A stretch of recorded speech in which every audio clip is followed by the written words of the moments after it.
So to the question of, as leaders work to reconcile enterprise profitability and employee prosperity, what's the pathway? What's the solution? I believe that it is inclusive leadership, but that pathway to profitability and prosperity is actually millennials. Millennials, those entitled, narcissistic, selfie-loving, snapping, swiping, blogging millennials.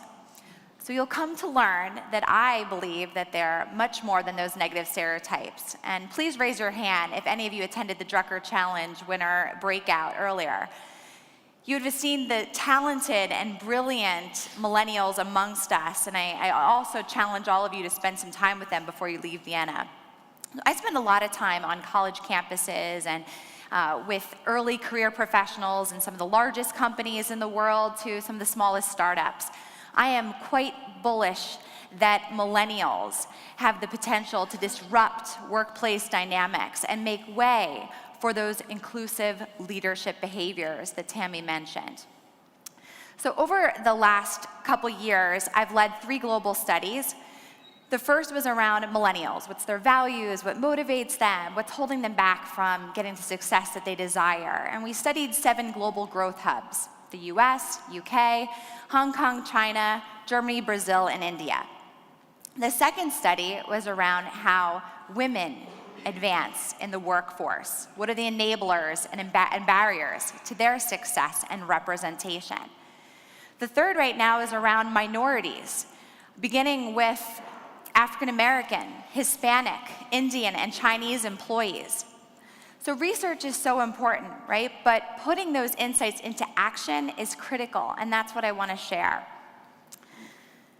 So millennials are the future. In less than 10 years, 3 out of 4 employees in the global workforce are going to be millennials. This is happening at a time when in just the next couple years, 30 to 40% of baby boomers are expected to retire. So that exodus of talent leaves a ton of positions open. Who's poised to lead? Well, Gen X has certainly waited their turn long enough, but they're an unusually small cohort. It's millennials. So when you look at millennials, who are they? Well, certainly they're ambitious, but they're also really eager to learn. We have 6.75 million millennials that are taking online courses. They are leading that online learning movement. 1 out of 4 millennials under the age of 29 are balancing both work and school, probably because of those rising costs of education. We all know that they are digital natives, and certainly that has changed how they think and process information, but it actually has influenced how they trust and remember user-generated content, 50% more so than traditional sources. But that last point up there, when you think about the seismic shifts of a generation, what truly shapes their values, it's not them being digital natives. It's actually the growing inequality around the world. So in the US, our nation has become 3 times more unequal since the day the first millennials were born. And that divide between who has privilege and who doesn't is becoming steeper. And sometimes it's more challenging in situations than that we see of gender and possibly even race. So that triggers something deep in millennials. So with our study, again, in those 7 global growth hubs, well, what did we learn universally? What motivates them? I don't think these things are going to surprise you, that they want meaning and purpose, and they want high compensation and recognition. But it's how they define those things that starts to separate the myth from reality. Meaning and purpose. So everybody always thinks they need this steady diet of passion and altruism, and they want to save the world. But in our study, 71% of millennials said that achieving the goals set before them, for themselves and for their team, that's an aspect of meaning and purpose. This deep alignment to your organization's mission. They want to be a valued contributor. That's why they want to be closer to their bosses and their team members and have a space that inspires them to have that collaboration. Earlier this year, Columbia Business School had hired us to help them evolve their strategy around communicating with their millennial-dominated student body. So what we uncovered is that even communication can be a source of meaning and purpose, that if it's authentic, transparent, and timely, that's going to increase student pride, student engagement, and ultimately engagement as an alumni, contribution back to your alma mater.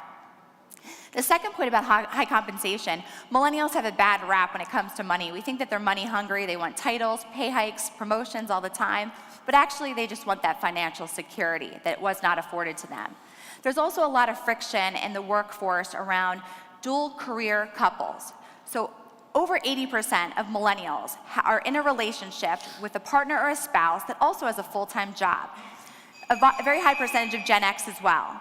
But less than 50% of baby boomers are in that situation. So this is influencing what millennials are demanding out of work, life, how they're making those choices. And so as much as I talk about millennials, they matter, the future is female. And so 40% of the workforce is female. In the next decade, we expect 1 billion women to enter the workforce globally. Young women today are bombarded with all these empowering mantras of lean in and band bossy, be bossy, sorry not sorry, girl boss, right? But this is an insight that shook me to my core in our research. When we asked if you were offered a senior leadership position tomorrow, millennial women were 50% more likely to turn it down than millennial men. So digging deeper, what happened to that career confidence that we see, that we hear, that we are embedding in them in the media? It's that seeing is believing. They're still not seeing women that have it all at the top of these corporations, the top of our Fortune 500 companies. They're also seeing the values and the practices of leaders not be inclusive, which is what they want, which is what they demand. We're not seeing enough of those beneficial, family-friendly policies that actually allow you to achieve what you want out of work and life. So what is inclusive leadership? Inclusive leadership means having the ability to leverage diverse perspectives to win in the marketplace. It means being as a leader so self-aware that you know that your personal experiences are shaping your values and that you have to figure out how to cultivate a speak-up culture.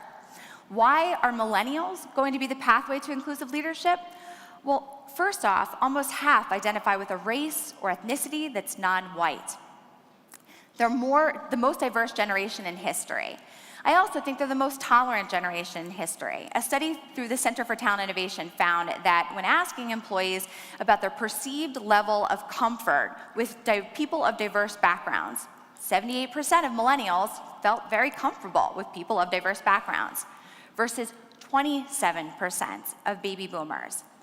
That gap widened when asked about perceived comfort around those with different sexual orientations. So inclusive leadership is really important. Here's 4 examples. One is mentorship. Now, please. I will. Jen. I think you can tell that relationships matter, mentorship and sponsorship. So I did want to end with one question and one challenge. The question is, what percentage of your time are you spending with rising stars, early career professionals in your organization? Even the Drucker Challenge winners here today. The challenge is, since I know many of you attend the forum often, is that next year you bring someone in the first decade of their career, either your company sponsors them or you yourself. I think that's what's going to ultimately change the conversation. Thank you. Thanks very much.